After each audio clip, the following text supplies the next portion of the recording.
Hello साथियों, welcome to my YouTube channel Abhimanyu की class. मैं अभिमन्यु बघेल आप सबका अपने यूट्यूब चैनल में हार्दिक स्वागत करता हूं। आज के इस वीडियो में हम जानेंगे डीपीएसपी के बारे में, directive principle of state policy, यानी कि राज्य के नीति निर्देशक सिद्धांत। ये हमारे लिए क्यों जरूरी हैं या राज्यों के लिए क्यों जरूरी हैं, इस आज की वीडियो में हम समझेंगे। उससे पहले यदि आप सबको हमारा वीडियो पसंद आता है तो वीडियो को लाइक करें, शेयर करें, कमेंट करें, साथ में चैनल को सब्सक्राइब करना भी मत भूलिए। आज हम ये वीडियो कुछ दिनों के बाद आप सबके बीच ला रहे हैं, इसलिए थोड़ा सा किन्हीं कारणों बस वीडियो अपलोड करने में देरी हुई, उसके लिए क्षमा चाहता हूं। अब हमारा जो है कंटिन्यू तो क्लास चल ही रही है, हम आज की इस वीडियो को भी शुरुआत कर देते हैं। आज की इस क्लास में या इस वीडियो में राज्य के नीति निर्देशक सिद्धांत यानी कि directive principle of state policy के बारे में समझेंगे। इसे शॉर्ट में डीपीएसपी के नाम से भी जानते हैं, इसको भी याद रखिएगा। Directive principle of state policy, short में इसे हम कहते हैं डीपीएसपी। अब इस डीपीएसपी का उल्लेख भारतीय संविधान में कहा किया गया है, तो भाग 4 आर्टिकल 36 से लेकर के 51 तक ये लिखा हुआ है। भाग 4 में आर्टिकल 36 से लेकर 51 तक इन डीपीएसपी का प्रावधान भारतीय संविधान में किया गया है। डीपीएसपी का स्रोत कौन से देश का संविधान है, तो आयरलैंड का संविधान, यानी कि आयरलैंड के संविधान से भारतीयों ने डीपीएसपी को भारतीय संविधान में रखा है क्या राज्य के नीति निर्देशक सिद्धांत, या इसका अर्थ क्या होगा, तो सीधा सा एक शब्द यहाँ पे हमने एक वाक्य लिखा है कि राज्य अपनी भावी नीति निर्धारण में इन सिद्धांतों का पालन करेगा। भावी का तात्पर्य है भविष्य, यानी राज्य भविष्य में किसी भी तरह के नीतियों का निर्धारण करता है, यानी कि नियम बनाता है, उसमें इन सिद्धांतों का क्या है, पालन होगा। कहने का तात्पर्य है डीपीएसपी में जितने सिद्धांत दिए गए हैं उन सिद्धांतों को क्या है, नीति बनाते समय राज्य क्या करेंगे, पालन करेंगे। इतना एक बात और महत्वपूर्ण है, सिद्धांतों को शुरुआत करने से पहले हम बात करें कि डीपीएसपी है किसके लिए। जैसे हमने पिछले वीडियो में मौलिक कर्तव्य मौलिक अधिकार पढ़े हैं, तो मौलिक अधिकार और कर्तव्य तो देश के प्रत्येक नागरिक के लिए है, लेकिन जो डीपीएसपी है वो नागरिकों के लिए नहीं बल्कि देश के प्रत्येक राज्यों के लिए है। यानी कि जितने भी राज्य हैं देश में, उन सभी राज्यों को अपनी नीतियां निर्धारित करने में इन सिद्धांतों का पालन करना होगा। तो निष्कर्ष क्या निकला कि जो डीपीएसपी है वो राज्यों के लिए निर्धारित किए गए, व्यक्तियों के लिए नहीं है। इनमें 3 सिद्धांत आते हैं। पहला आता है समाजवादी सिद्धांत, दूसरा है गांधीवादी सिद्धांत, और तीसरा एक और आता है जिसे हम कहते हैं उदारवादी सिद्धांत। इन तीनों सिद्धांतों में कुछ 4-4, 5-5 बातें हैं, उन बातों को भी हम एक एक करके समझते हैं। सबसे पहले समाजवादी सिद्धांत। इस समाजवादी सिद्धांत में क्या कहा गया है, आर्टिकल 1 समाजवादी सिद्धांत में 39A यानी कि 39A में क्या प्रावधान है, जीविकोपार्जन के लिए भौतिक साधन, यानी राज्य प्रत्येक नागरिकों के लिए, जीविकोपार्जन का तात्पर्य है जीवन यापन के साधन, क्या करेगा, साधनों की व्यवस्था करेगा। किसकी जिम्मेदारी है, राज्य की जिम्मेदारी। दूसरा क्या कहता है 39B, भौतिक संसाधनों का वितरण इस प्रकार से करेंगे कि संपत्ति का संकेंद्रण कुछ ही हाथों में ना हो, यानी कि जो संसाधन है, भौतिक संसाधन, इन संसाधनों का वितरण राज्य इस तरह से करेगा कि संपत्ति का संकेंद्रण मतलब केंद्रित होना, संकेंद्रण का मतलब है केंद्रित होना, एक ही व्यक्ति के हाथों में नहीं हो। यानी ऐसा नहीं कि देश में सारे संसाधनों का उपयोग कुछ बड़े लोग ही करें या बड़े व्यक्ति ही करें, यानी सबको संसाधन के उपयोग करने की का अवसर मिलना चाहिए। ये कह रहा 39D। 39D क्या कहता है? महिला पुरुषों को समान कार्य के लिए समान वेतन। इससे क्या तात्पर्य है कि चाहे महिला हो चाहे पुरुष हो, यदि एक ही तरीके का कार्य करते हैं तो वेतन में कोई अंतर नहीं होना चाहिए। जैसे हम पुराने समय की बात करें तो महिला और पुरुषों के वेतन में क्या था? अंतर। लेकिन स्वाधीनता के बाद से राज्य का ये दायित्व है कि यदि एक जैसा काम दोनों कर रहे हैं, महिला हो चाहे पुरुष, तो समान वेतन ही इनको मिलना चाहिए। अगला कहता है 39E, श्रमिकों, पुरुषों, महिलाओं और बच्चों के स्वास्थ्य पर हानि ना पहुंचे। मतलब कोई ऐसा जोखिम भरा काम राज्य सरकार लोगों से नहीं कराए। किनसे? श्रमिकों से, महिलाओं से, पुरुषों से और बच्चों से। कोई ऐसा काम नहीं करवाए जिससे कि उनके स्वास्थ्य पर कोई भी हानिकारक प्रभाव पड़ता हो। ये जिम्मेदारी राज्य की। अगला कहता है 41, रोजगार, शिक्षा, बेरोजगारी में सार्वजनिक सहायता देना। रोजगार का तात्पर्य क्या है? व्यक्तियों को किसी तरीके का काम मिलना। शिक्षा मतलब एजुकेशन, सबको मालूम ही है। बेरोजगारी, यहाँ पे दो शब्द मिलते जुलते शब्द हैं, एक तो बेरोजगारी और दूसरा रोजगार। यानी कि रोजगार का तात्पर्य क्या है? काम मिलना किसी को भी, और बेरोजगारी का तात्पर्य क्या है? काम न मिल पाना। जैसे वर्तमान में हमारे देश में अशिक्षित बेरोजगारों की अपेक्षा शिक्षित बेरोजगारों की संख्या क्या है? ज्यादा है।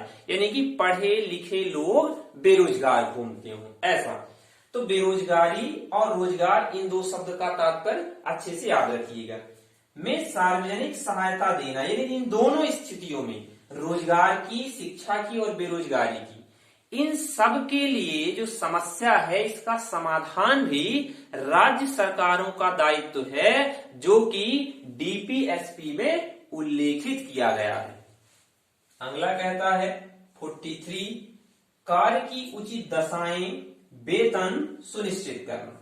यानी जो श्रमिक वर्ग है उसके कार्य की उचित दशा, दशा का मतलब है एनवायरमेंट, किस क्षेत्र में कैसे में वो रहकर काम करेगा, और उसका वेतन।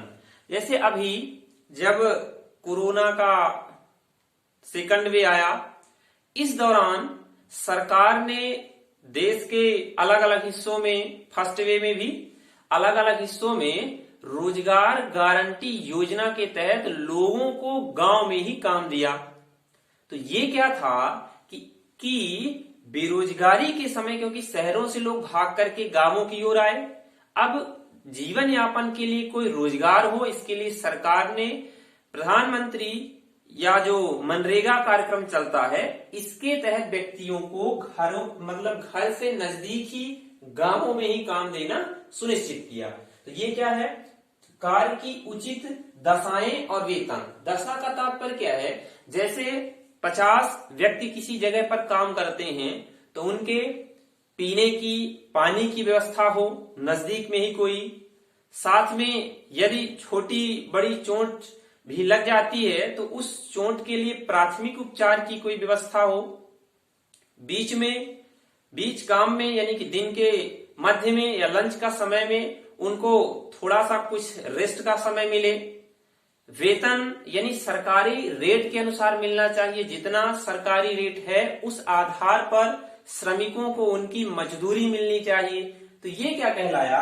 वेतन और कार्य की उचित दशाएं सुनिश्चित करना, ये भी राज्य की जिम्मेदारी ही है डीपीएसपी के माध्यम से। अगला सिद्धांत जो है ये तो था समाजवादी सिद्धांत के अंतर्गत, इतने आर्टिकल की बात कही गई, ये लगभग 5 है। अब जो ये गांधीवादी सिद्धांत है, ये गांधीवादी सिद्धांत क्या है, गांधी जी से ही प्रेरित है।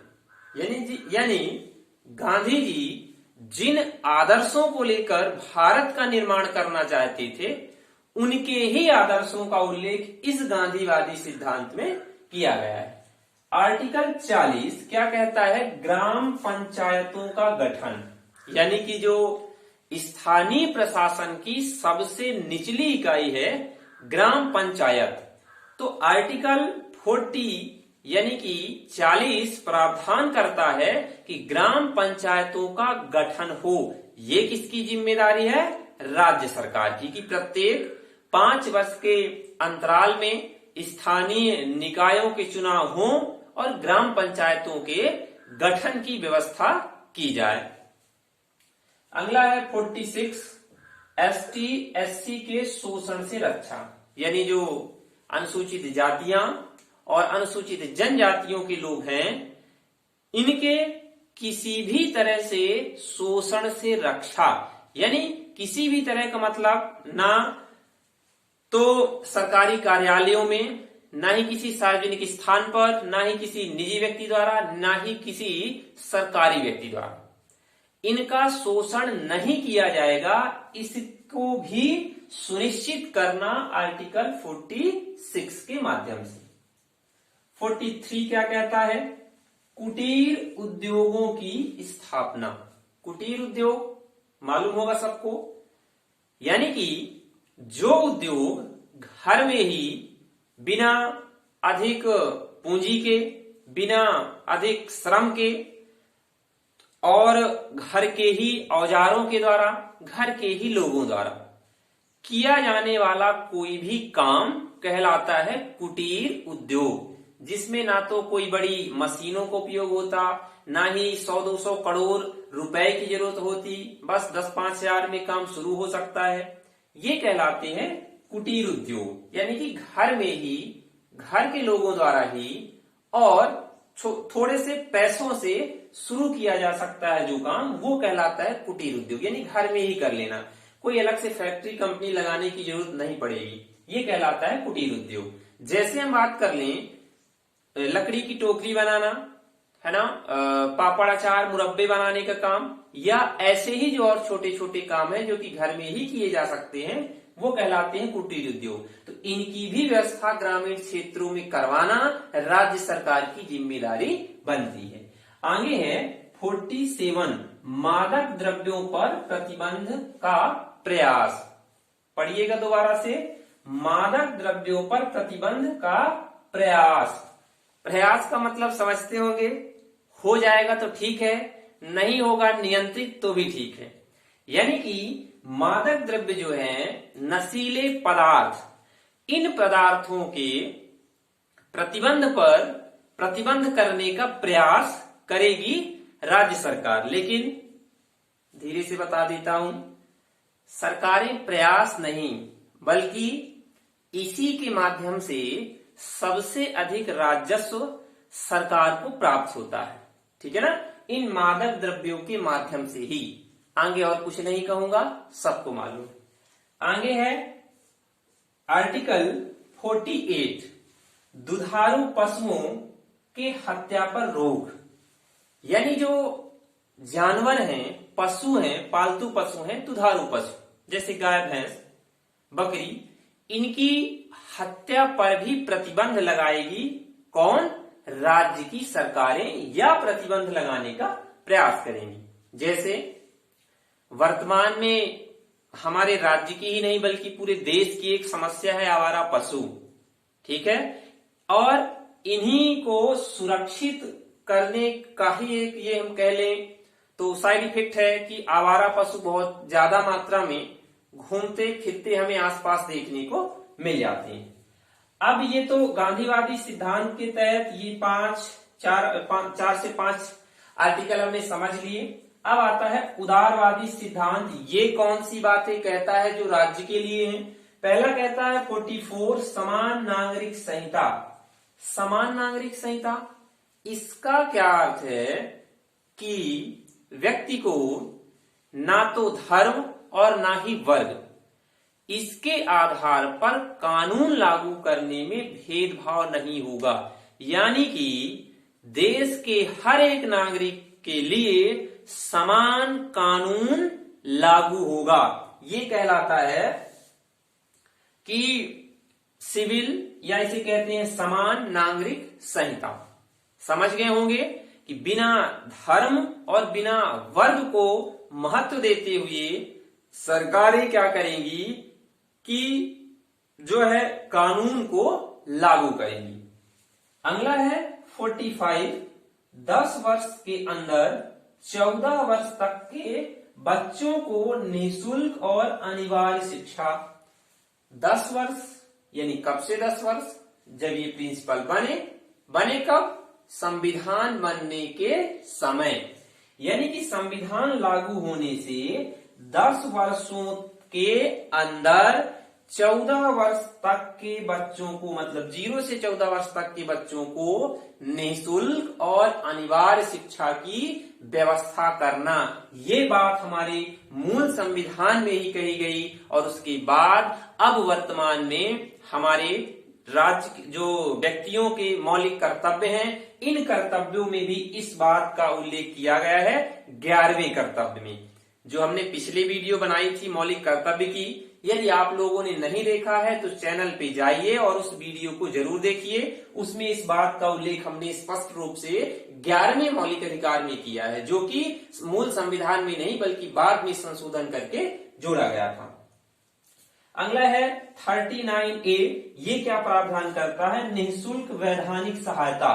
यानी कि व्यक्तियों को निःशुल्क कैसी सहायता? वैधानिक सहायता। जैसे फिल्मों में आपने देखा होगा या कि रियल लाइफ में भी देखा होगा आप लोगों ने कि जो दो व्यक्तियों के बीच विवाद हुआ या कोई ऐसी विवादास्पद स्थितियां उत्पन्न हुई, उसमें कभी कभार जो है तो एक सरकारी वकील भी उस व्यक्ति को दिया जाता है। जो कि विवाद के दो लोग हैं, एक तो निजी वकील लगाएगा, लेकिन एक किसी न किसी को सरकारी वकील भी मिलता है जो कि बिल्कुल मुफ्त में होता है। यही है निःशुल्क वैधानिक सहायता। मतलब कानूनी सहायता बिल्कुल मुफ्त में मिलेगी व्यक्ति को। ये भी सुनिश्चित करना कि इसकी जिम्मेदारी है राज्य सरकारों की इस डीपीएसपी के माध्यम से। अगला और अंतिम है 49, ऐतिहासिक धरोहरों की रक्षा। यानी कि हमारे देश में जो ऐतिहासिक धरोहर स्थान है, इमारतें हैं, इन सब की सुरक्षा या रक्षा करने की जिम्मेदारी भी राज्य सरकारों की है। ऐतिहासिक धरोहर जैसे बात करने लाल किला है, ताजमहल है, या और भी देश में जो हमारी ऐतिहासिक धरोहरें हैं, इन सब की रक्षा की जिम्मेदारी भी राज्य सरकार की ही है।